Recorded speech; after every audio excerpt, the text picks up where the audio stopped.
कूजन्तं राम रामेति मधुरं मधुराक्षरम् आरुह्य कविताशाखां वन्दे वाल्मीकि कोकिलम्।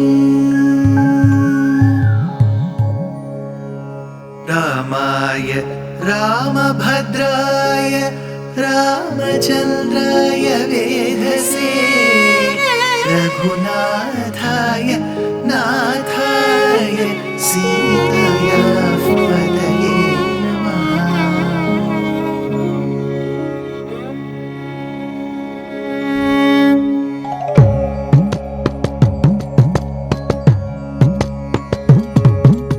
जयत्याश्रितसन्त्रास ध्वान्तविध्वंसनोदयः प्रभावान् सीतया देव्या परमव्योमभास्करः परमव्योमभास्करः।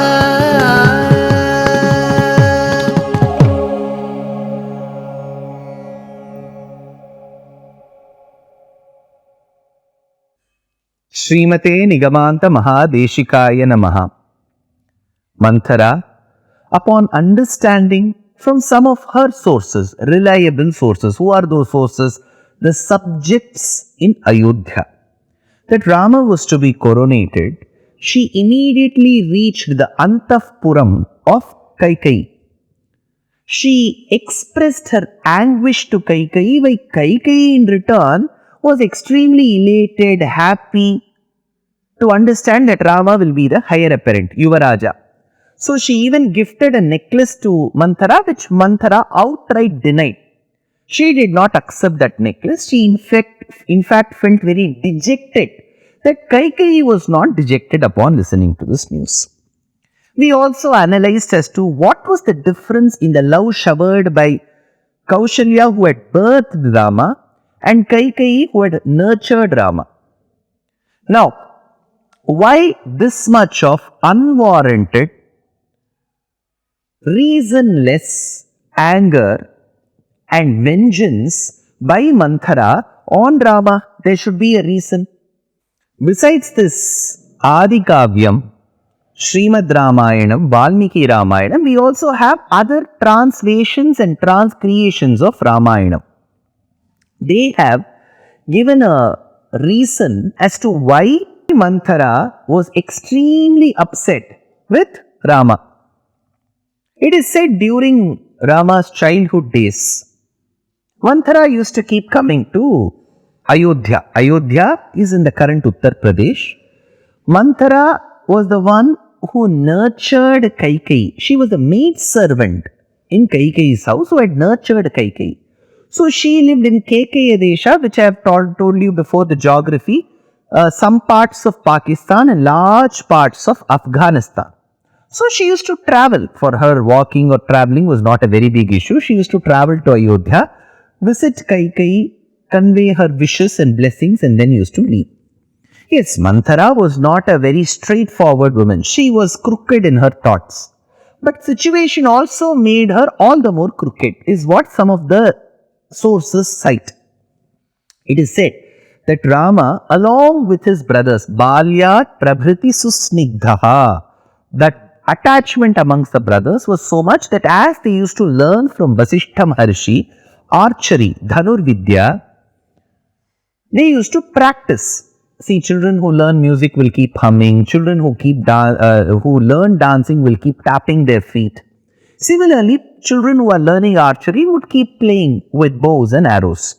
So, as little boys, barely the age of 8-9, Rama, along with his brothers, Bharata, Lakshmana, Shatrughna, used to hold the bow, used to hold the arrow, fit the arrow into the bow, and towards the end of the arrow, they used to put mud balls. You know, those clay balls, they used to attach those clay balls to the end of those arrows and used to keep aiming on the people around them.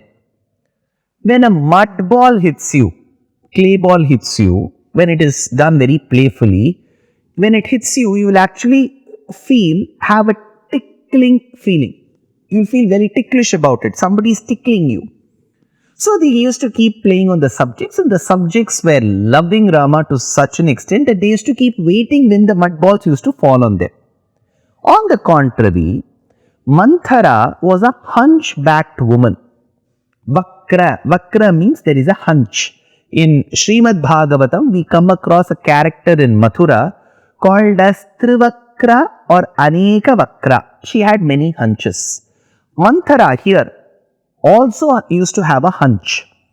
So her head used to be bent and the back used to go to the top, and there used to be a hunch.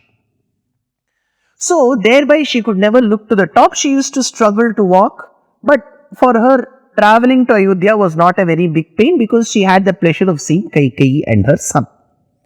As she entered Ayodhya once, it is said that Rama, who was playing along with his brothers or to the subjects, used that mud ball to hit on the hunch of Manthara. So every citizen would have that ticklish feeling. So they expected the same feeling to come into Manthara. So as she felt tickled, for a moment that hunch would go in and she would be straight. And then she used to be back to the hunch. And again the mud ball used to fall from Bharata's arrow and she used to become straight. Again she used to go back to the hunch. And then Lakshmana used to throw that arrow with the mud ball again. Again she used to be straight. And again that would go back to the hunch. So this process of her losing the hunch, becoming a hunchback woman in a rhythmic fashion, used to bring a giggle to the boys' faces. I am no way telling this is a right act, but this is an act of the children. You can call it a mischievous act that needs to be punished or they have to be reprimanded. But what happened with Manthara? Manthara felt this was a huge blot in her life. She felt that she was humiliated, insulted for being a handicapped woman. Look at the way she has assumed that situation. So from that day, though the other brothers also hit that mud ball on her, for her that was not the concern. Rama began this act. So I will ensure that one day he is deprived of his rights, was her pledge. Wow. Who says this? You know, in the south of India, during the Bhakti movement, we had saints who sang chaste verses in Tamil language on Paramatma. They were referred to by a term called the Alvars. Alvars means those who are immersed, submerged in devotion.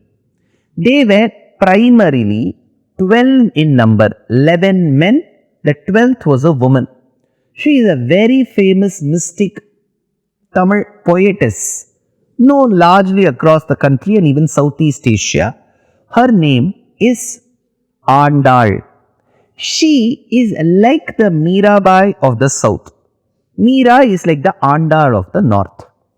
Amongst the Alvars, one of the Alvars called as Malisai Alvar. In Sanskritam, his name was Bhaktisara.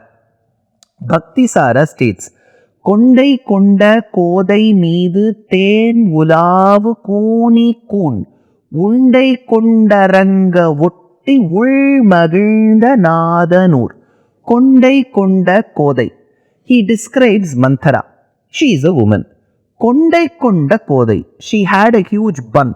I am sure my fellow Rasikas will be able to relate to it. Around the 1960s, 70s, there was a fashion amongst the actresses that they should have a bun like hairdress at the top. It used to look like a bun. So this woman called Manthara also had decked up her hair like a bun at the top, and over that bun there were newly blossomed flowers that were kept around, and over those flowers bees were hovering and buzzing. So imagine a woman with a bun like hair arrangement, over that flowers, over that bees. Kondai konda kodai meedu ten ulavu kuni. Who is this woman? She already has another bun at the back. So from a distance, if you look at Manthara, it will seem that there are two hunches, one in her back and one on top her head, the bun-like arrangement. So she used to look like a two-humped camel. Camels generally have one hump, but there is one variety, species called the Bactrian camel. This Bactrian camel has two humps. Kondai konda kodai medu tenvulavu koni kun. So this lady who was called Manthara, since she used to have a hunch, the hunch in the South Indian language is called kun. Since she had the kun, she is called Kuni. So Manthara is also referred to as Kuni in the south. Kondai konda kodai meedu tenvulavu kuni kun. This is that lady. When Rama used to hit those mud balls, Undai konda ranga otti ulmagilda nadanur. Rama along with his brothers giggled. This caused a huge humiliation in the mind of Manthara. Later, it is said that Rama too repented this act. See, generally our acts of the present, we won't be concerned about it now. Years later, we will be worrying, why did I do that?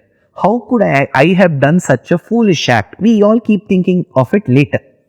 Nevertheless, Rama repents later. When he loses Sita, when she is abducted, he now repents. He now starts feeling, what act of mine could have led me to suffer like this? Then he understands, I shouldn't have humiliated my maidservant like that. I should have treated her with respect. Though it was that age where children may not know the good and the evil, I should have been more mature. He thinks that way.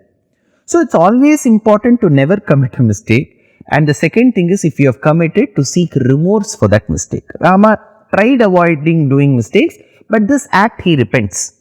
In fact, in Yaksha Prashnam, which comes in Mahabharata, Yaksha puts forth 124 questions to Dharmaraja or Yudhishthira. In those questions list, in that rigmarole of questions, there is one question. Who should be respected? The answer could be one's mother, father, guests. That time, Yudhishthira also includes the maid servant, Bhritya. So, whoever is a servant, he or she, whoever serves the house, you must first respect. Teach your children how to respect such maid servants. You can have an altercation, you can have an argument, but at no point in time you should feel that you are superior, that person is inferior. Just because that person is working for you and you are paying that person, it doesn't mean that person is subservient to you. Treat them with respect. So this act of Rama, of course, brought a huge humiliation. But was it necessary for Manthara to stop the coronation of Rama? Not a necessary, good enough a reason. Imagine, I go to one of my friend's house. My friend and his wife, they have delivered a child. A girl baby, very cute to look at. They give me that baby. I start pampering that baby. I shower my blessings on that little girl. And as I keep pampering that little girl, those tender, rose petal-like feet, they kick my chest. Small feet, they kick my chest. I give back the baby to the parents, and the girl has matured into a very well educated, a very, very independent thinking, a very responsible citizen to the country. At the age of say 22 or 23, she has chosen a partner, and my friend is inviting me, stating that my daughter is getting married. Please come to that marriage. I go to that marriage. Instead of attending that marriage, blessing that girl, I say, stop the marriage. Then people will come and ask, why are you asking to stop the marriage? There is a valid reason why I am telling this girl should not be married. People ask me around, what is that valid reason? When she was a 20-day-old baby, she kicked my chest. Is this a good enough a reason? 20-year-old baby is kicking my chest, and when she is 22, 23 years old, I am asking them to stop the marriage because she kicked my chest. Same is the reason what Manthara states. As a little boy, along with his brothers, if he has hit on mud balls, you should have either corrected him then and there, reprimanded him, or later reminded to him that you are going to become a higher apparent, treat your citizens well. This advice could have been given. But instead, she is using this reason to stop Rama's coronation. This is where vengeance becomes a huge bane to our country. We should not revenge or take revenge on any of our neighboring countries for our bad acts. Of course, If there is a question, safety threat to our territorial integrity, then we must fight as Kshatriyas. But at no point in time we should curse our neighboring countries or even our neighbors. This is not the act of a perfect Hindu. But was she a Hindu that way? That is why she has come from those territories of Afghanistan. So Manthara is true to her territorial guna psychology. Now she uses this as a reason to stop. But remember, she has the intent to stop Rama's coronation. But has she succeeded in brainwashing Kaikeyi? We'll have to see how she brainwashes in the next episode. Dear Astika reader, I'm happy to be authoring a two-part book on the Ramayana in English. The first part is slated for release in the year 2024. The book aims to recreate and retell the Ramayana of Valmiki, conforming to the ancient commentaries and other allied literature. To receive notifications of the book release, kindly register with www.deshikadaya.org/books. Namaskaram.